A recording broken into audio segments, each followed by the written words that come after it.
బుచ్చిరెడ్డిపాళెంలో central lighting చేసుకున్నాం. సంఘం నుంచి వాటర్ స్కీమ్ ఒకటి శాంక్షన్ చేయించి 85 కోట్లతో ప్రతి ఇంటికి అంటే 10,650 ఇళ్ల కనెక్షన్స్ బుచ్చిరెడ్డిపాళెంలో ఇవ్వబోతా ఉన్నాం. టెండర్స్ అయిపోయింది, వర్క్ కూడా మొదలుపెట్టాం. అదేవిధంగా ముదివర్తిపాళెం ముదివర్తి మధ్య సబ్మర్సిబుల్ కాజ్వే 90 కోట్లు ఫస్ట్ ఫేజ్ కింద జగన్మోహన్ రెడ్డి గారు శాంక్షన్ ఇచ్చారు. టెండర్స్ అయినాయి, ఈ మధ్యనే పని కూడా మొదలుపెట్టాం. అభివృద్ధి కార్యక్రమాలు, సంక్షేమ పథకాలు జగన్మోహన్ రెడ్డి గారికి 2 కళ్ళు.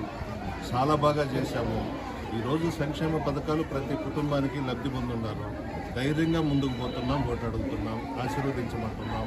మా పార్టీ నాయకులు కానీ, కార్యకర్తలు కానీ, స్థానిక సంస్థల ప్రజాప్రతినిధులు కానీ అందరం కూడా ఈరోజు తల ఎత్తుకుని వాళ్ళ గడప దొక్కి మాకు సహకరించండి, జగన్మోహన్ రెడ్డి గారు మీకు సహకరించినారని చెప్పి అడుగుతున్నాం.